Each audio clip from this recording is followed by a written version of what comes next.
మేఘన మీరు కూడా రండి. Ready. Mr. Chairman, sir, I am grateful to the honorable members of this House for giving unanimous support to this bill.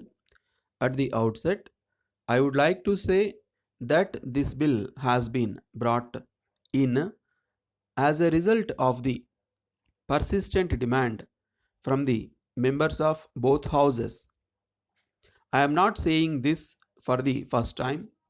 As a matter of fact, when this proposal came up for consideration before me some time back, I noted that it might be quickly done as there was a demand from both the houses in this regard.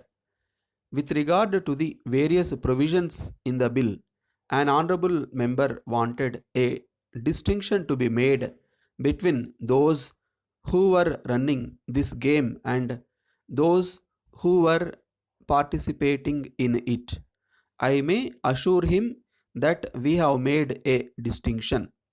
If the honorable member goes through the provisions of the bill, he will find that as far as persons who are running this business are concerned, we have provided for a maximum punishment and also a minimum punishment. So, we have provided a minimum punishment for those who run these betting activities. On the other hand, we have provided for a lighter punishment for those who participate in them.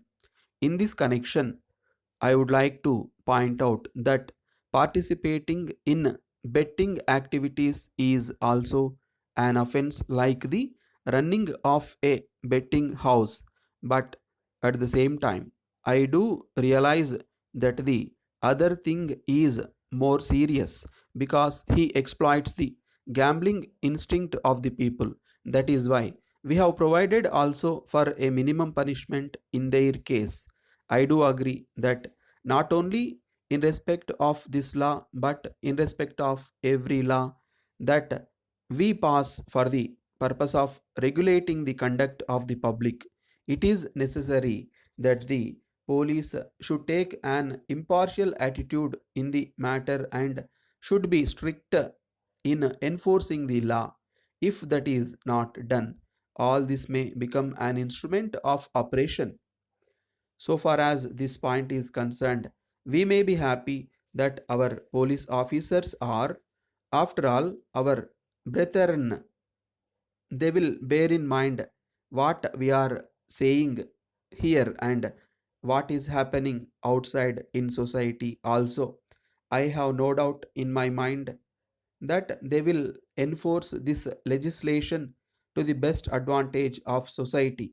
But if there is misuse of this law as any other law for personal gains, then it is the duty of everybody to bring it to the notice of the government. I may assure the House that if any such inning is brought to the notice of the government in respect of police officials, we shall take very strict action. Reference was also made to the publications in the press from time to time. I am aware of this, but I do not know how we can control them. As we know, they are a privileged class. I am sure the honorable members will agree with me that any restriction on the publication of news will be regarded as curtailment of the freedom of the press. In view of this, it will not be right on the part of anybody to suggest that we should control the press in any way. I think we have to give them absolute freedom.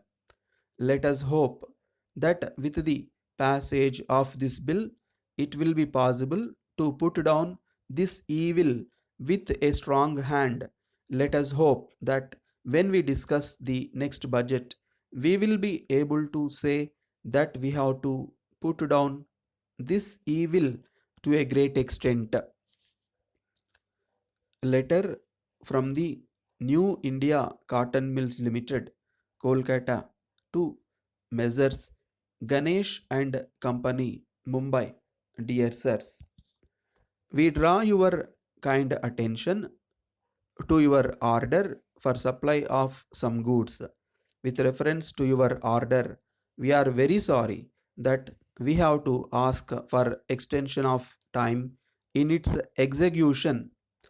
As you may know, recently there was a strike of the cotton operatives. It affected our business for some time, but we think that you know that we have resumed work and we are making all efforts to fulfill our contracts. But at the same time, we are afraid that in spite of our best efforts, it will not be possible to effect delivery on 1st July as agreed to.